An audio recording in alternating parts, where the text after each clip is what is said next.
Hello everyone, welcome to CBL.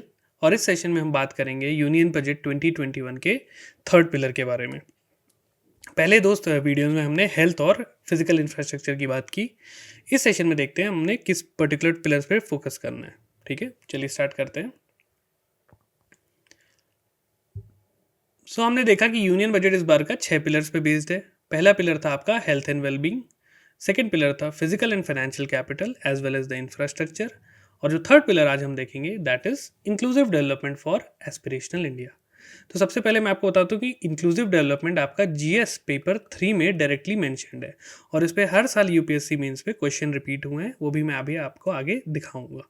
ठीक है, तो उससे पहले चलो देख लेते हैं कि इंक्लूसिव डेवलपमेंट होता क्या है। इंक्लूसिव डेवलपमेंट सेक्शन हमारे सोसाइटी के जितने भी वल्नरेबल सेक्शन हैं, खासकर वुमेन, चिल्ड्रन, ट्राइबल्स, हमारे डिफरेंटली एबल्ड पॉपुलेशन, हमारे बैकवर्ड क्लासेस, हमारे फार्मर्स।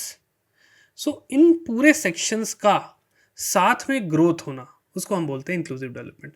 जो हमारे पीएम बोलते हैं ना, सबका साथ सबका विकास, ये वही चीज़ है इंक्लूसिव डेवलपमेंट, राइट। और एस्पिरेशनल इंडिया क्या, ये आप सबको पता है, India is the third largest economy in terms of nominal GDP. और हमारी जो इंडिया है it is the youngest in terms of age. हमारी एवरेज पॉपुलेशन है इंडिया की, इट इज़ अराउंड 25 ईयर्स, जो एक मीडियन एज है। और 2040 तक इंडिया की जो पॉपुलेशन होगी it will be the youngest country in the world in terms of age, right. उस पोटेंशियल को, उस यंग पॉपुलेशन को पोटेंशियल के को टैप करने के लिए हमें इन सारे सेक्शंस को साथ में इनका डेवलपमेंट और ग्रोथ करनी है।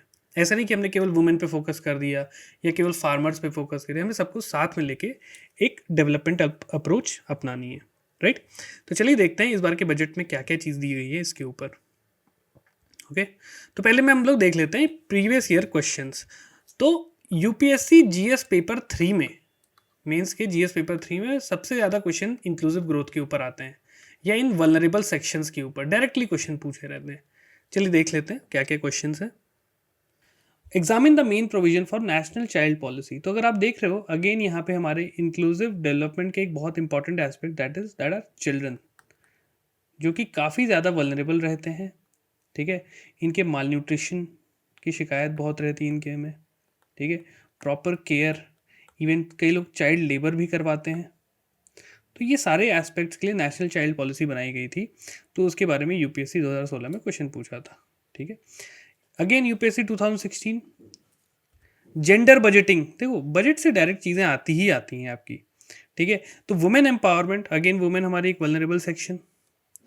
तो उनके प्रमोशन के लिए, उनके लेट्स से वेलफेयर के लिए बात बोलेगी कि जेंडर बजटिंग करिए। जो भी एस्पेक्ट्स हैं बजट के, उसके हर एस्पेक्ट में वुमेन को स्पेशल कंसिडरेशन देना है, उनके लिए वेलफेयर के लिए हमको अलग से और पैसे देने हैं। ठीक है, तो इसी टर्म को बोलते हैं जेंडर बेस्ड बजटिंग। ऑलराइट, तो अगेन 2016 में क्वेश्चन था। 2017 अगेन हमारा डिसेबिलिटीज पर right of person with disabilities act 2016 में आया था। तो ये किसको फोकस कर रहा है, जो डिफरेंटली एबल्ड होते हैं हमारे, राइट। तो ये क्वेश्चंस आपके इन पर्टिकुलर सेक्शंस पे आते ही आते हैं हर साल। ओके, चलिए नेक्स्ट देखते हैं। UPSC 2017 direct questions on salient feature of inclusive growth. Inclusive growth क्या होती है, right. UPSC 2018 national commission for schedule caste, जो हमारे बैकवर्ड क्लासेस हैं, ट्राइबल, शेड्यूल कास्ट हो गए, इन पे क्वेश्चन आया था। Religious minorities. तो बेसिकली अगर आप देख रहे हो क्रोनोलॉजी इसमें, तो ये फोकस कर रहा है वल्नरेबल सेक्शन के ऊपर। Okay, next we have UPSC 2019 again reservation of seats for women. Again women पे फोकस किया गया है। यूपीएससी 2019 फिर से क्वेश्चन है स्ट्रैटेजी फॉर इंक्लूसिव ग्रोथ। तो देख रहे हो कि रिपीटिशन हो रहा है। तो जो भी आगे आप लोग जो भी लोग तैयारी कर रहे हो, आपको मेंस से डरने की बिल्कुल ज़रूरत नहीं है, क्योंकि जो प्रीवियस ईयर क्वेश्चंस हैं, अगर आपने उसको सब्जेक्ट वाइज, पेपर वाइज 1 2 3 4 चारों जीएस के पेपर्स को ही आपने अच्छे से सॉल्व कर लिया, उसकी तैयारी कर ली, तो यूपीएससी मेंस में आपके बहुत अच्छे नंबर आ सकते हैं। क्योंकि जो अल्टीमेट सिलेक्शन कराता है आपका, वो यूपीएससी मेंस ही होता है। प्रीलिम्स तो बस फिल्टर आउट करने के लिए होता है। ठीक है, बट जो एक्चुअल नंबर काउंट होते हैं वो आपके यूपीएससी मेंस के होते हैं, राइट। चलिए नेक्स्ट क्वेश्चन देखते हैं। Explain intra generation and inter generational issues of equity from the perspective of inclusive growth. Again देख रहे हो, हर साल ये थीम आपकी रिपीट होती ही होती है, तो हमें तैयार करना है। इसी वजह से बजट भी इंक्लूसिव ग्रोथ, इंक्लूसिव डेवलपमेंट में काफ़ी ज़्यादा फोकस कर रहा है, राइट। सो ये आपके तो प्रीवियस ईयर क्वेश्चंस हो गए, जिस जो इंडिकेट क्या करता है कि बजट आपका डायरेक्टली इन पर्टिकुलर चीज़ों को बोल रहा है कि भाई इनको इस पर्टिकुलर टॉपिक्स को आप लोग तैयार करके रखिए, ठीक है।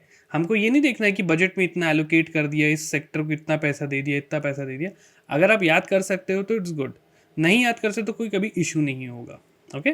लेकिन हमें क्या तैयार करना है कि भाई इसमें यूपीएससी प्रीलिम्स में क्या क्वेश्चन पूछे जा सकते हैं जो कि बजट में मेंशन्ड है, या यूपीएससी मेंस में क्या मैं एक्सपेक्ट कर सकता हूँ, और एक्सपेक्टेशन आपको दिख ही रही है in the form of inclusive growth, again inclusive growth, ठीक है। चलिए नेक्स्ट देखते हैं कि इस बार इंक्लूसिव डेवलपमेंट के लिए क्या क्या किया गया है, ठीक है। What's new in this budget regarding inclusive development, ठीक है। तो सबसे पहले फोकस किया गया है एग्रीकल्चर। अगर आप सबको पता ही कि जो हमारे फार्म बिल कंट्रोवर्सी चल रही है, उसमें जो हमारा मेन बेसिकली कंट्रोवर्सी क्या बोलें उसको, वो एक let's say clash in ideology है, ठीक है। गवर्नमेंट हमारी कैपिटलिज्म को थोड़ा प्रमोट करना चाह रही है, हमारे जो फार्मर्स यूनियन है वो बोल रही है नहीं, वी वांट एमएसपी, आप वो उसको लीगल कर दो, ठीक है। तो ये तो चलो अलग केस है, इसको हम किसी और वीडियो में डिस्कस करेंगे।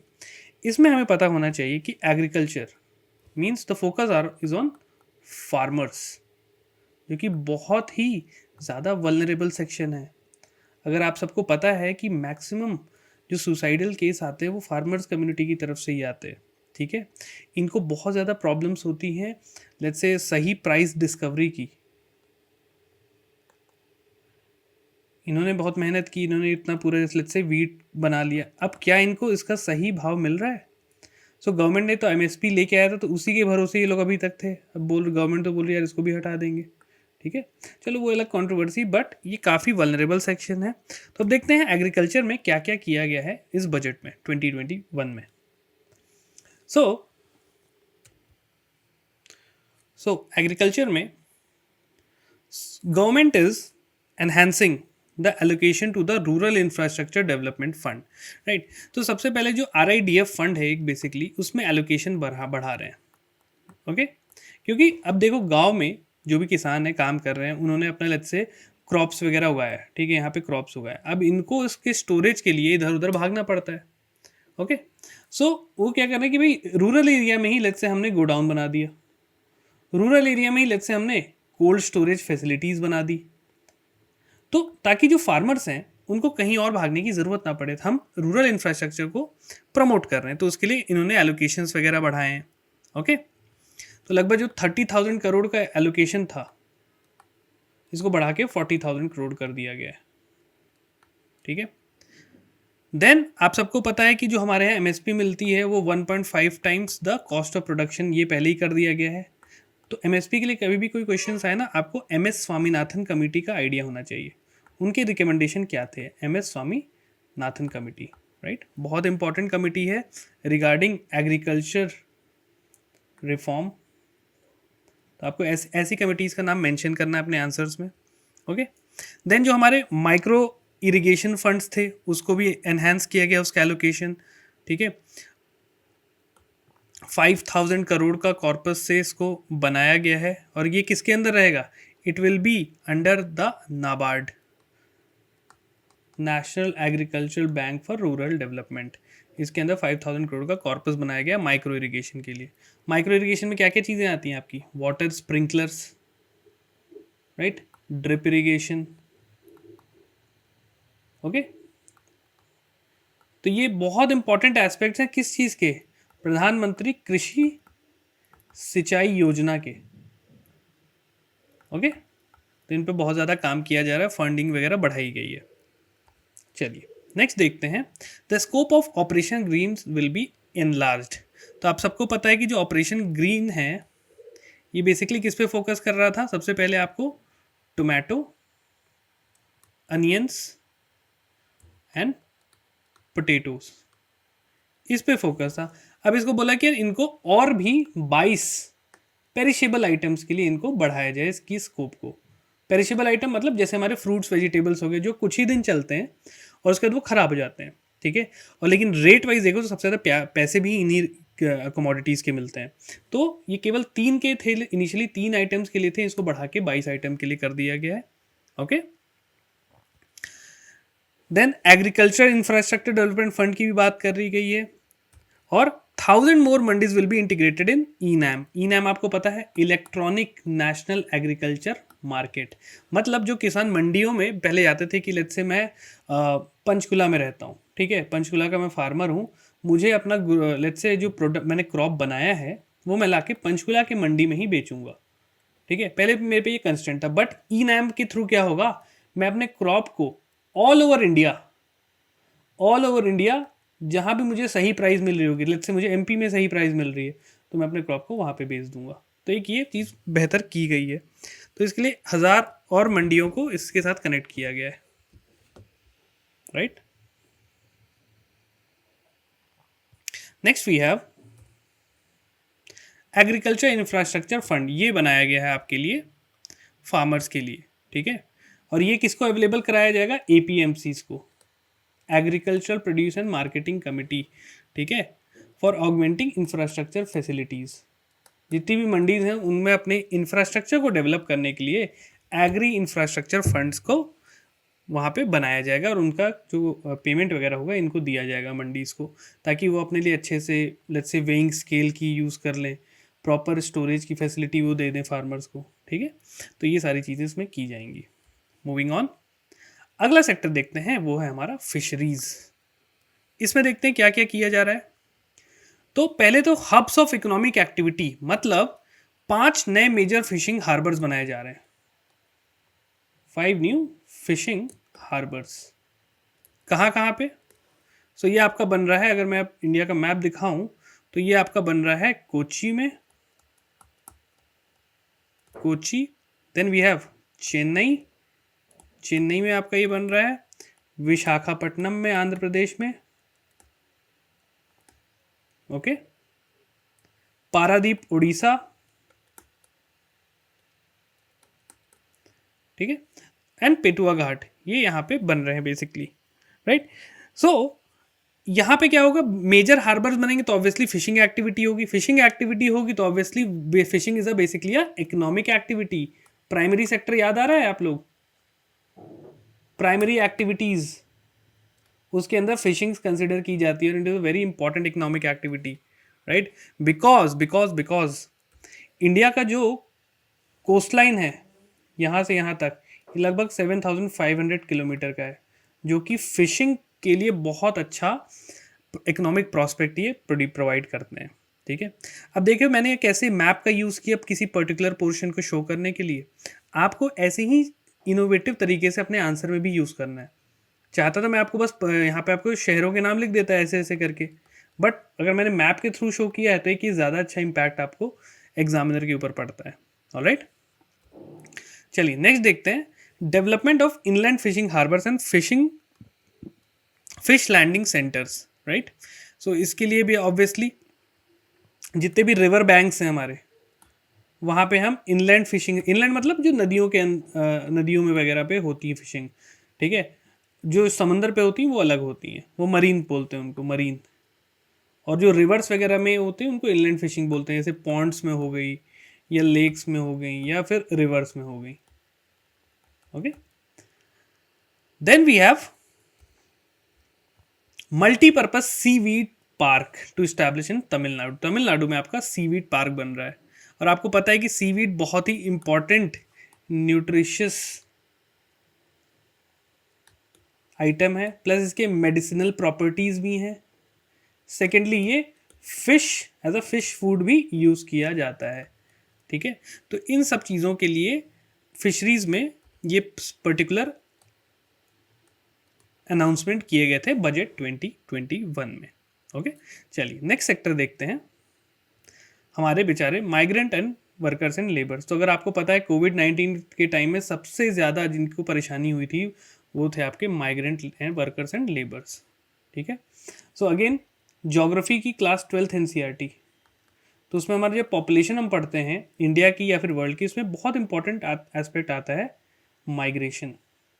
तो ये क्वेश्चन आप पे इस बार एक्सपेक्टेड है, पूछा जा सकता है यूपीएससी मेंस में। ऑलराइट, तो इसको तैयार रखिएगा। और जो रिसेंट कोविड के टाइम में जो चीज़ें हुई हैं, ठीक है, उनको बहुत परेशानियां हुई हैं और उसके लिए गवर्नमेंट ने बोला कि चलो कुछ किया जाए। तो बजट 2021 में देखते हैं क्या क्या गवर्नमेंट ने प्रोवाइड किया है। सबसे पहले one nation one ration card, बहुत इंपॉर्टेंट पॉइंट।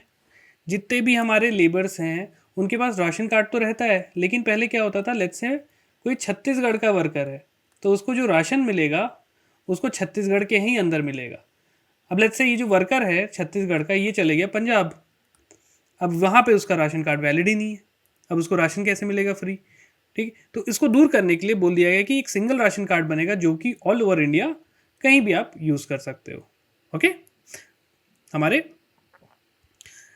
जितने भी, और लगभग इसके जो बेनिफिशियरीज होंगे लगभग 69 करोड़ बेनिफिशियरीज हैं, बहुत बड़ा नंबर है और इनको बहुत ज़्यादा हेल्प मिलेगी। ठीक है, देन एक पोर्टल बनाया जा रहा है which will collect relevant information on gig building and construction worker. जो भी इनफॉर्मल सेक्टर्स के लोग हैं जिनके बारे में कोई खास डेटा नहीं प्रोवाइडेड है, उसका एक डेटा बैंक बनेगा। देखो, अगर मैंने आपको बताया कि data is the new oil, ये क्यों, रीज़न क्या है इसका, ये टर्म बोलने का, data is the new oil? क्योंकि जितनी भी आज प्रॉब्लम्स आ रही हैं, ठीक है, उसको रिजॉल्व करने का एक बहुत अच्छा तरीका है उसके बारे में इंफॉर्मेशन होना, राइट, उसके बारे में डेटा आपके पास होना। अगर आपको पता है कि पंजाब में let's say 1 lakh migrant workers हैं जो कि अलग अलग स्टेट से आए हैं, राइट, और उसका डेटा आपने सेग्रीगेट कर लिया कि यार दिल्ली से, बिहार से इतने लोग आए हैं, यूपी से इतने लोग हैं, ठीक है, राजस्थान से इतने लोग आए हैं हमारे यहाँ, तो आप बहुत अच्छी प्लानिंग कर सकते हो इन पर्टिकुलर लोगों के लिए। ठीक है, तो ये चीज़ होता है, इसलिए एक नया पोर्टल बना रहा है जो कि ऐसे इंफॉर्मेशन और डेटास को वो कैरी आउट करेंगे। Then government will implement the 4 labour codes. आपको पता है कि हमारे जो लेबर लॉज हैं वो बहुत सारे लेबर लॉज हैं जो कि क्रिएट करते क्या हैं, कन्फ्यूजन, और इम्प्लीमेंटेशन हो नहीं पाता हूँ फिर उन चीज़ों का सही से। तो गवर्नमेंट ने बोला कि इतने सारे जो लेबर लॉज हैं, ठीक है, उसको हम कन्वर्ट कर देंगे इनटू 4 लेबर कोड्स। एक आपका ऑक्यूपेशनल सेफ्टी पे हो गया, एक उसके सैलरी एंड वेजेस पे हो गया, राइट, ऐसे करके आपके टोटल 4 लेबर कोड्स बनाए जाएंगे। जो कि इससे क्या होगा, इसी चीज़ को हम बोलते हैं लेबर रिफॉर्म। तो अगर मैं इंक्लूसिव ग्रोथ की बात करूं तो labour is one of the other vulnerable section, right. Inclusive growth में याद रखना हमेशा वल्नरेबल सेक्शंस को ही कंसिडर किया जाता है, राइट। चलिए, नेक्स्ट है हमारा फाइनेंशियल इंक्लूजन। आप सबको पता है फाइनेंशियल इंक्लूजन में गवर्नमेंट ने सबसे बड़ी स्कीम प्रधानमंत्री जन धन योजना स्टार्ट की थी 2015 में। ठीक है, फाइनेंशियल इंक्लूजन से क्या होता है, अब लेट्स से गवर्नमेंट ने कोई स्कीम चालू की, अब बोला कि भाई हम तो पैसे कैश फॉर्म में नहीं देंगे, हम आपको बैंक अकाउंट में देंगे आपके, राइट।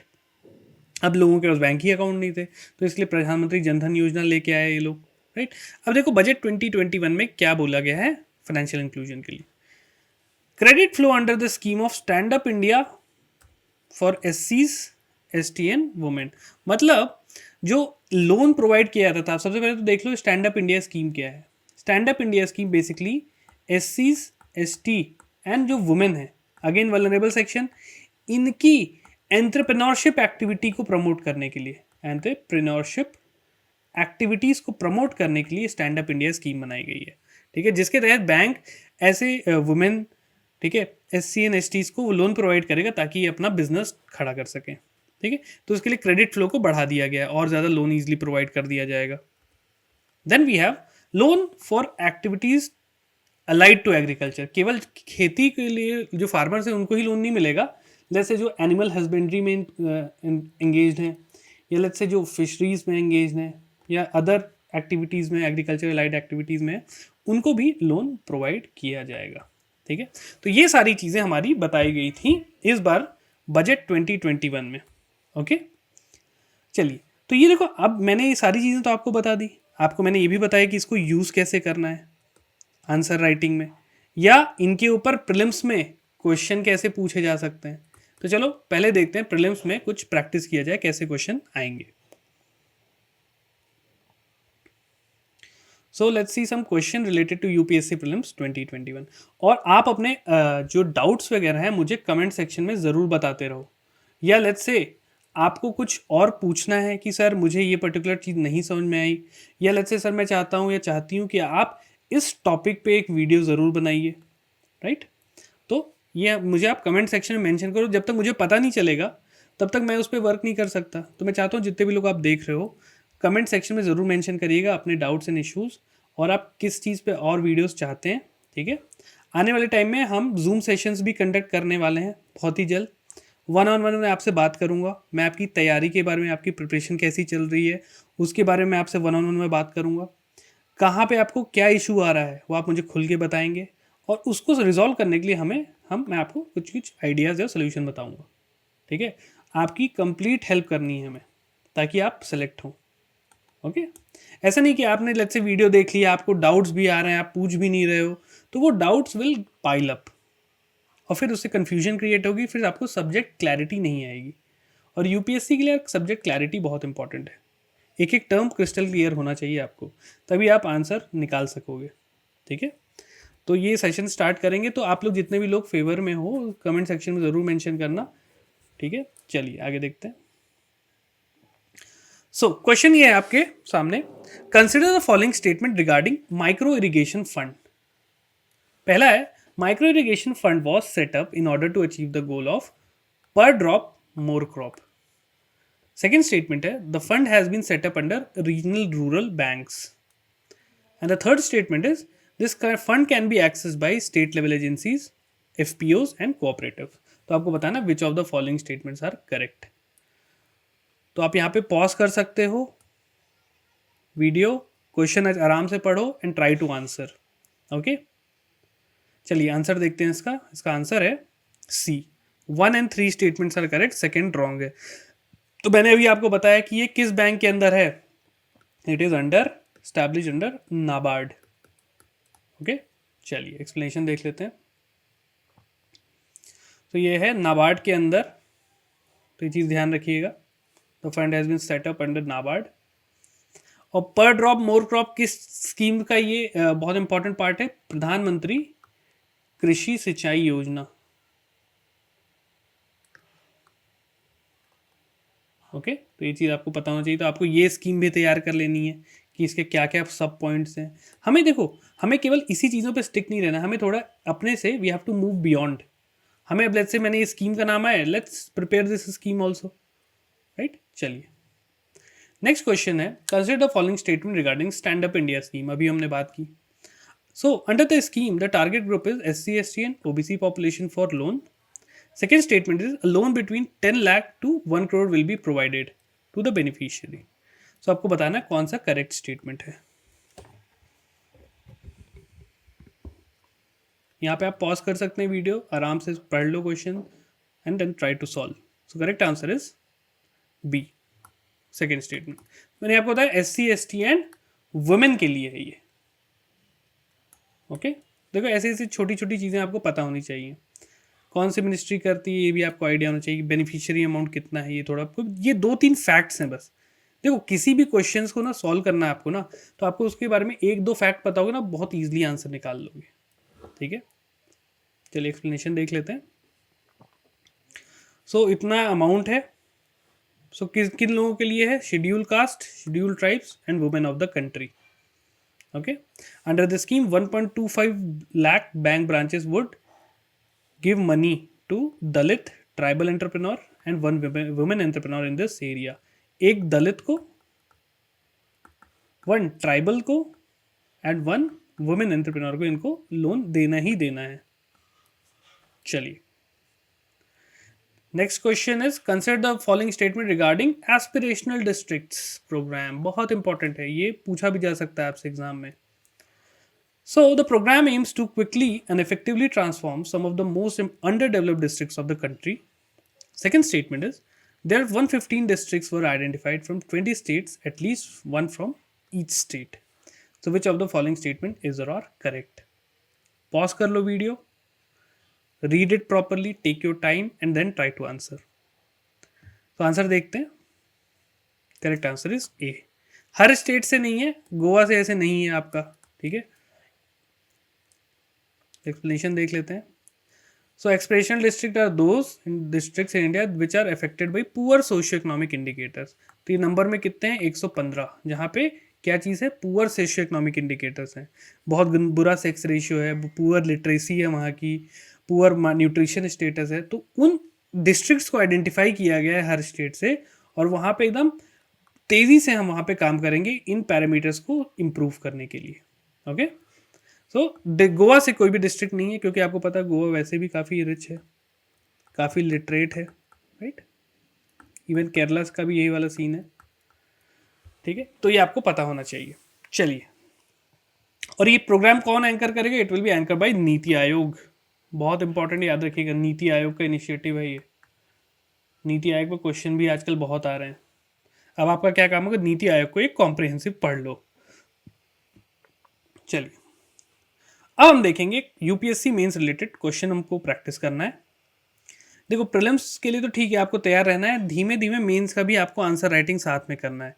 तो जैसे हमने सीबीएल में हर ऑल्टरनेट वीक्स एक प्रीलिम्स का टेस्ट और एक मेंस का टेस्ट हमने रखा है। तो आपको ये होना चाहिए कि मैं कंसिस्टेंटली उस पेपर्स को दूं।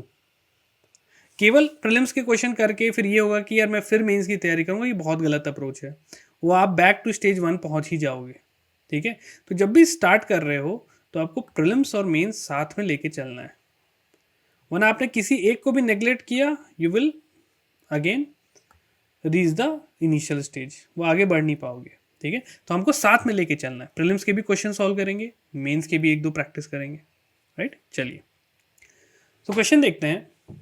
India is often considered as a land of contrast with varied degree of inequality and discrimination. साफ सीधी बात है, आप अपने शहर में ही देख सकते हो कि एक, let's say this is a city, ये पोर्शन है जहाँ बहुत अच्छे अच्छे इंफ्रास्ट्रक्चर बने होंगे, और उसी के बगल में आपको झुग्गी झोपड़ियाँ भी मिल जाएंगी, ठीक है। आपको यहाँ पे BMW जैगुआर वाले भी मिलेंगे, और यहाँ पे आपको ऑटो रिक्शा वाले भी मिलेंगे। तो ये जो कंट्रास्ट है एक ही जगह में, ठीक है, इसलिए इंडिया को लैंड ऑफ कंट्रास्ट बोला जा रहा है। So in this context, analyse how inclusive growth can be a tool for making India vibrant democratic nation, right. अगर मैं केवल इन्हीं लोगों का, रिच का बस, और इनके लिए काम कर रहा हूँ, इन्हीं की डेवलपमेंट की बात कर रहा हूँ, तो ये लोग क्या होगा? इनका तो नुकसान होगा, राइट। तो चलो, इस आंसर को आप कैसे स्टार्ट करते? आपके पास लेट्स से ये आंसर शीट आ गई, लेट्स से 2 पन्ने आपको दिए गए, तो यहाँ से आपने आंसर लिखना स्टार्ट किया। तो पहले तो आपको एक बताना है बेसिकली कि इंक्लूसिव ग्रोथ होता क्या है, उसकी एक डिफाइन करो, उसकी डेफिनेशन। ओके, आप बता, यहाँ पे डायग्राम बना के बता सकते हो कि इंक्लूसिव ग्रोथ में कौन कौन से पर्टिकुलर सेक्शंस आते हैं। वुमेन, चाइल्ड, ट्राइबल्स, ठीक। अब बताइए कि इंडिया को लैंड ऑफ कंट्रास्ट क्यों बोला जा रहा है? तो कुछ आप डेटा प्रोवाइड कर सकते हैं, या तो आप इससे भी स्टार्ट कर सकते हैं कि इंडिया में आप बता सकते हो कि top 1% have 75% of the wealth. ये किस रिपोर्ट के अंदर आता है? Let's say global inequality index. तो ऐसे स्टार्ट कर सकते हो, राइट। फिर अब बता दिए रीज़न क्या है इसका, क्यों है ऐसा, ठीक है। रीजनल बैलेंस ग्रोथ नहीं होता है हमारे यहाँ, ठीक है। हमारे यहाँ जो भी करप्शन वगैरह आप मेंशन कर सकते हैं। बेनिफिशियरीज जो हैं स्कीम की, उनको प्रॉपरली बेनिफिट नहीं मिलता है, उनकी लेट्स से डुप्लीकेट आइडेंटिटीज बन जाती हैं, राइट। लीकेजेस इन स्कीम, प्रॉपर इम्प्लीमेंटेशन नहीं हो रहा उन स्कीम का ग्राउंड लेवल पे, कुछ डेटा, और सबके लिए आपको कुछ डेटा या फिर आर्ग्यूमेंट सपोर्ट में भी देना है, ठीक है, कि भाई छत्तीसगढ़ में लेट्स से भिलाई और दुर्ग बहुत ज़्यादा डेवलप्ड है, यहीं पे सारी इंडस्ट्रीज है, बाकी rest of the Chhattisgarh is poor, ठीक। तो ऐसा जो बोलते हैं ना डेलिब्रेट इम्बैलेंस ग्रोथ, ये सब रीज़न आप बता सकते हो। हमारी जो पॉलिसी मेकिंग थी इनिशियली बहुत ही बायस थी। ग्रीन रेवोल्यूशन केवल वेस्टर्न यूपी, हरियाणा, पंजाब में हुआ, जो एक्चुअल एग्रीकल्चरली फर्टाइल बेल्ट थे ईस्टर्न इंडिया, वहाँ पे नहीं हुआ। तो एक ये डेलिब्रेट इम्बैलेंस पॉलिसी है, राइट। देन मैं मेंशन करिए कि सोल्यूशन क्या है, या हमारे क्या गवर्नमेंट स्टेप्स ले रही है। तो अब बताइए कि भाई फाइनेंशियल इंक्लूजन के लिए जनधन योजना, right, stand up India scheme for ये ट्राइबल्स एंड वुमेन, ठीक है। ऐसे करके आप 1-2 स्कीम के नाम मेंशन कर सकते हैं, then write a proper way forward कि इंडिया को अगर वाइब्रेंट डेमोक्रेसी बनना है तो उसको इंक्लूसिव ग्रोथ का करना पड़ेगा, लोगों को साथ लेके चलना है। आप इसमें एक और मेंशन कर सकते हो हमारे पीएम के पास सबका साथ सबका विकास। तो ये जो भी चीज़ें हैं आपको मेंशन करनी है, केवल ऐसे नहीं कि बस स्लोगन के तौर पे पढ़ लिया आपने, इसको यूज़ करना है अपने आंसर में। Then India can become a vibrant democratic nation, right. कुछ आपको किसी रिपोर्ट के बारे में, किसी की रिकमेंडेशन के बारे में पता है तो वो ज़रूर मेंशन करिए, राइट। तो इस तरीके से अपने आंसर को 2 पेजेस में आप बहुत क्रिस्प तरीके से आप अपना कवर कर सकते हैं, right. So this was the mains. सो ये हमारा थर्ड पिलर कंप्लीट होता है और 3 पिलर बचे, उसको भी हम बहुत अच्छे से कवर करेंगे और एक होलिस्टिक तरीके से। प्रीलिम्स के क्वेश्चन फोकस करते हुए हमने चीज़ों को देखा, हमने मेंस के क्वेश्चन को प्रैक्टिस किया, और देखो ये डेली करने से ही आप 1, 2 या 3 महीने में अपने को फील करोगे कि यस 3 महीने पहले मेरा लेवल यहाँ पे था, now I am at this level. मैं कम से कम एक आंसर तो लिख पा रहा हूँ, गलत ही चलो तो उतना एकदम 100% कोई अच्छा आंसर नहीं लिख सकता, but let's say I am trying to improve. यहाँ पे मैं लेट्स से आंसर ही नहीं लिख पाता था इस स्टेज पे, बट अब मैं लेट्स से 25% या 30% लिख ले रहा हूँ। I am solving the prelims question daily. Okay, तो ये आपकी तैयारी हो रही है और साथ में अपना स्टैटिक सब्जेक्ट पढ़ते रहो। तो ये ऐसे तैयारी हमें अपनी कंप्लीट करनी है, right. So this is all for today. I will see you in the next video. Have a safe day. Bye.